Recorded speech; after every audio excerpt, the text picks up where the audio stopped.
Was all Maria was feeling. The room was hot and Maria could feel sweat dripping down her face. She gripped the side of the hospital bed, her fingers turning pale from the effort. Her heart was racing, her breathing heavy, as if she couldn't catch her breath. The sound of her own voice screaming echoed in her ears, but she couldn't stop. She had to push. She had to bring her baby into the world. Just one push, Maria, the doctor said, his voice urgent but steady. Maria was exhausted. Her entire body felt like it was on fire, and she didn't know how much longer she could do this. But she had to for her baby, her precious baby girl. She screamed again, her body trembling as she gave one final push, and then silence. Maria's heart pounded in her chest. She couldn't hear the baby crying. She couldn't hear anything except the sound of her own breath. "What's wrong?" Maria gasped. Her voice hoarse. She tried to sit up, but the pain was too much. She turned her head towards the doctor, her eyes wide with fear. "Why isn't she crying?" The doctor didn't answer right away. He was holding the baby, but his hands were trembling. The nurse next to him had a strange look on her face, like she had seen something she didn't expect, something she didn't know how to explain. "Give her to me," Maria cried, reaching out her arms. Her entire body ached, but she needed to hold her baby. She needed to see her. The doctor looked at the nurse, her lips pressed into a thin line. Then slowly, he wrapped the baby in a blanket and handed her to Maria. Maria's hand shook as she took her daughter. The baby's face was small, delicate, but there was something wrong, something different. Maria's breath caught in her throat. Her daughter had a cleft lip. Tears filled Maria's eyes as she looked down at her baby girl. Her heart aching with love, but it also ached with fear. What would people say? What would they think? How would her daughter be treated? But at that moment, none of that mattered. All Maria knew was that this was her daughter, and she loved her more than anything in the world. "She's perfect," Maria whispered, her voice breaking. She kissed her daughter's forehead, holding her close to her chest. "You are perfect, my baby." But as Maria held her daughter, the nurse and doctor exchanged glances. Maria saw it out of the corner of her eyes, the way they looked at each other, like they didn't know what to say, like they didn't know how to tell her the truth. Someone had been standing at the foot of the bed the whole time, watching the birth in silence. He hadn't said a word, not when Maria was screaming in pain, not when the doctor handed over the baby. And now, as he stared at his daughter's face, his eyes were dark and unreadable. "Samuel," Maria whispered, looking up at him, her voice soft. "Do you want to hold her?" For a moment, he didn't move. He just stood there, staring at the baby, his hands hanging uselessly by his side. Maria could see the way his jaw tightened, the way his brow furrowed. He wasn't looking at their daughter with love. He wasn't looking at her with pride. He was looking at her with something else, something cold. "She's our daughter, Samuel," Maria said, her voice trembling now. "She's perfect, isn't she?" Samuel's eyes flickered up to meet Maria's, and for a brief moment, Maria saw something in his eyes that made her chest tighten. Shame, disappointment. She's different, Maria, Samuel finally said, his voice low and almost distant. He took a deep breath, shaking his head. "This isn't what I expected." Maria felt her heart break into a million pieces. She held their daughter closer, shielding her from Samuel's gaze, as if she could protect her from the world's cruelty. "What do you mean?" Maria asked, her voice barely above a whisper. "She's beautiful. She's our daughter." But Samuel didn't respond. He just turned and walked out of the room, the door closing softly behind him. Maria sat in the nursery, rocking Anna in her arms. The soft glow of the lamp filled the room, casting warm shadows across the walls. Outside, the world was quiet, but inside Maria's heart, there was nothing but noise. Samuel had been distant since Anna was born. He barely looked at her, barely touched her. It broke Maria's heart every day, but she had promised herself one thing. She would love Anna enough for both of them. She would give Anna everything, even if Samuel couldn't. "You are going to grow up strong, my love," Maria whispered to Anna as she rocked her gently. "No matter what anyone says, no matter what anyone thinks, you are going to show them." But deep down, Maria was scared. She knew how the world treated people who were different, and she was terrified that Anna would suffer for it. The first day of school came far too quickly for Maria's liking. Anna was 5 years old now, and Maria had done everything she could to prepare her for this moment. But nothing could prepare her for what happened when Anna walked into that classroom for the first time. The children stared, some whispered, others laughed. Anna stood at the front of the class, her small body trembling, her hand clutching the strap of her backpack tightly. The teacher smiled awkwardly and gestured for her to take a seat, but the damage had already been done. The other children had already noticed. "Why does her face look like that?" one boy asked loudly, his voice cutting through the silence of the room. Anna's cheek flushed red, her eyes filling with tears. She didn't understand why they were laughing. She didn't understand what she had done wrong. As the days passed, the teasing didn't stop. If anything, it got worse. At lunch, Anna sat alone, her eyes downcast as she poked at her food. She could hear the whispers from the other tables, the way the children pointed at her and snickered. "She looks like a monster," one girl whispered to her friend, loud enough for Anna to hear. Anna's heart broke a little more each day.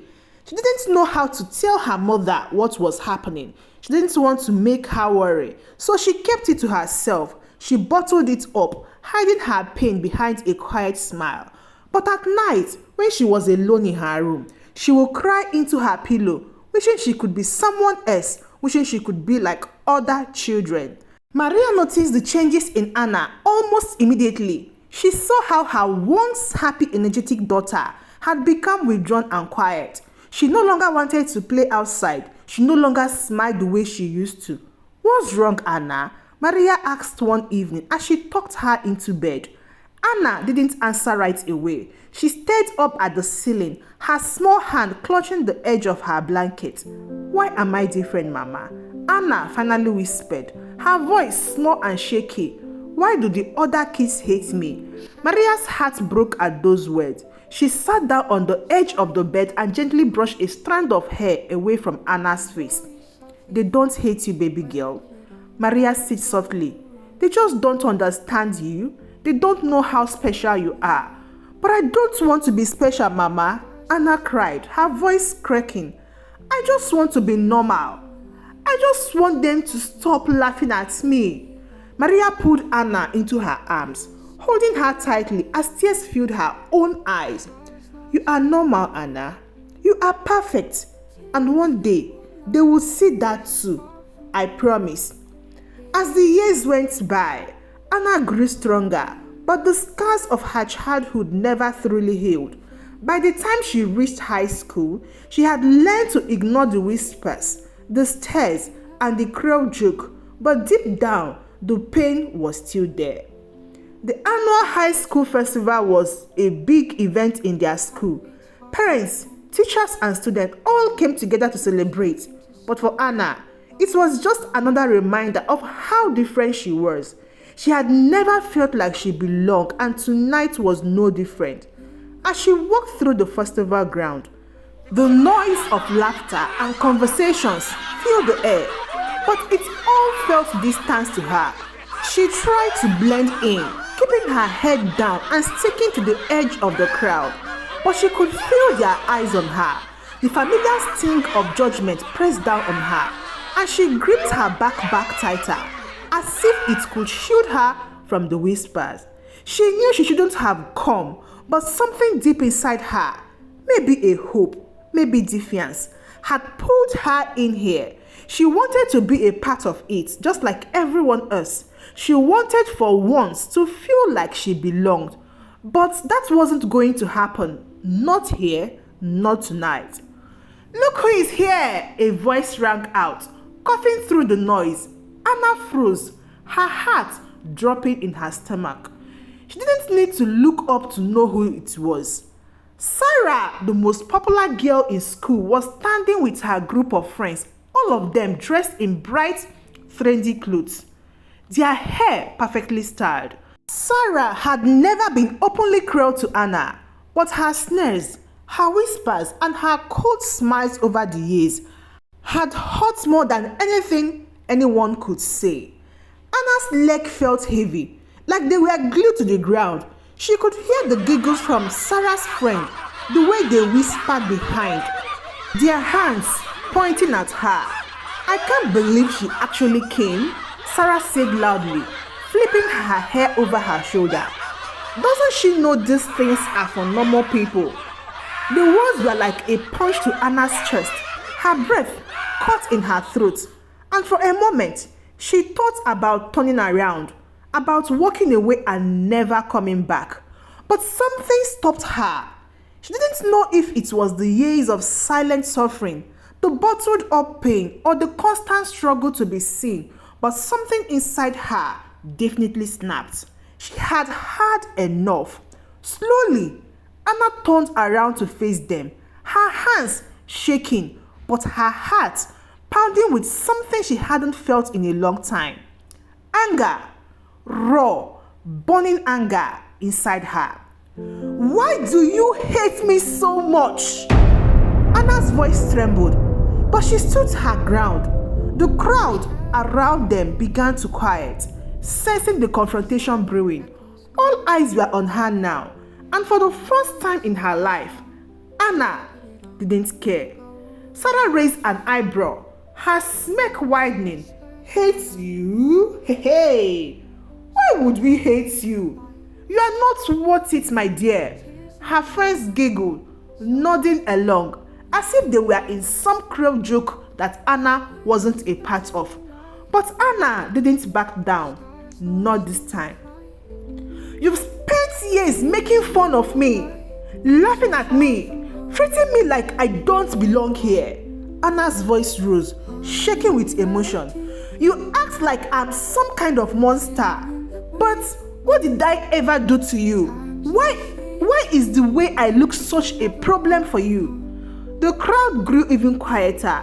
Sarah looked taken aback, as if she hadn't expected Anna to fight back. But Anna wasn't finished. You all think you're better than me because you look perfect," Anna continued, her voice breaking.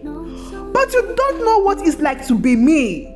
You don't know what it's like to wake up every day and see a face that the world tells you isn't good enough. You don't know what it's like to be made fun of for something you didn't choose, something you have no control over." Tears began to blur Anna's vision, but she wiped them away angrily. "I spent years thinking I wasn't good enough, that I didn't deserve to be seen, but not anymore. Guess what? I am not hiding anymore. I'm done, completely done. I am ready to be seen." Sarah's smirk faltered. The crowd was staring at Anna now, no longer with amusement, but with something else, something like respect. "Maybe you think I'm not normal," Anna said, her voice softening, but still strong. "But I am. I'm just like everyone else here, and I'm not going to let you or anyone make me feel like I'm less than ever again." For a long moment, no one spoke. Sarah's face was flushed, and her friends had stopped giggling.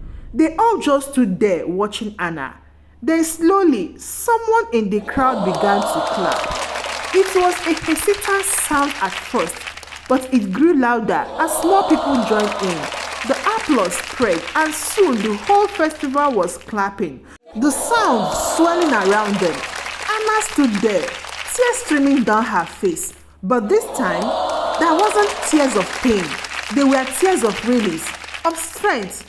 The festival ended, but the confrontation was all anyone could talk about. Anna had finally been seen, not just as the girl with the cleft lip, but as someone with a voice. Someone who wasn't afraid to stand up for herself. But the real change happened the next day. Anna was called into the principal's office, and as she walked down the hallway, she braced herself for the worst. She expected to be scolded for causing a scene, for embarrassing the school.